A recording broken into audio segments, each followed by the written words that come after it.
How you guys doing? I'm Jose Liriano. Along with me is soccer analyst Liesl Babicka.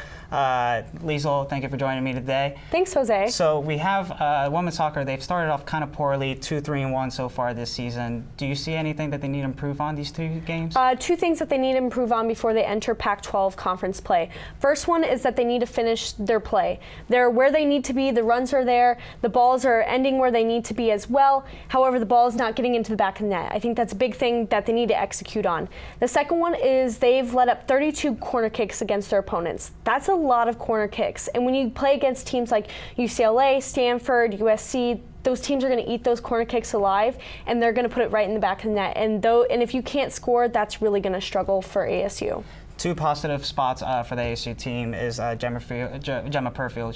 She has 2 goals, 2 assists so far this season, leading both categories for the team.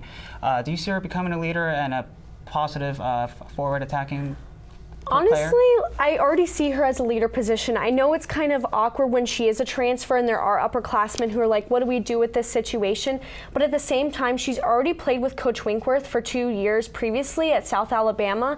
And I think she already knows the techniques and what Winkworth wants out of his players. And I think that's why the other players draw to her to see what they need to do properly. So she's already a leader and already there. Definitely a positive upside when you've played with Coach Winkworth before. Speaking of Coach Winkworth, he's obviously played his freshmen plenty this season. He started 3 to 5 players every game.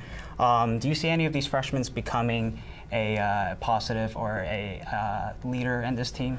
Well, athletes will never finish where they started at the end of the season. And I think a big one who will be completely different will be Olive Jones, who's the center forward for ASU right now. When she enters Pac-12 conference play, I think she'll start to become a little more aggressive and out there because you are playing against bigger, stronger players. And right now it's just kind of like she's getting in the swing of things. So I think by the end of the season, she'll be a completely different player. It'll be fantastic moving forward. Olive Jones has had more minutes than any other attacking freshman this year for ASU, so she's definitely getting that experience.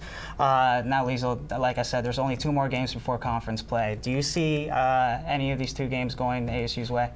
Well, Friday night they play Hawaii. Hawaii's won one of their last 3 games. They did lose to Gonzaga 4-0. So I think that's kind of a tune for ASU. If they really come out and play and they finish those goals and everything they can do perfectly, then I think they can pull out the win against Hawaii. On Sunday, they do play Weber State. Weber State has lost the past 3 games. They did lose to number 1 ranking UCLA 2-0, and I think that's a pretty close game, especially in college soccer. So if ASU doesn't show up, then they'll have a struggling time against Weber State, and I think that game could end up they could end up losing, or it could go into overtime and be a tie. I wouldn't mind seeing an overtime game. I could use that type of entertainment during the weekend.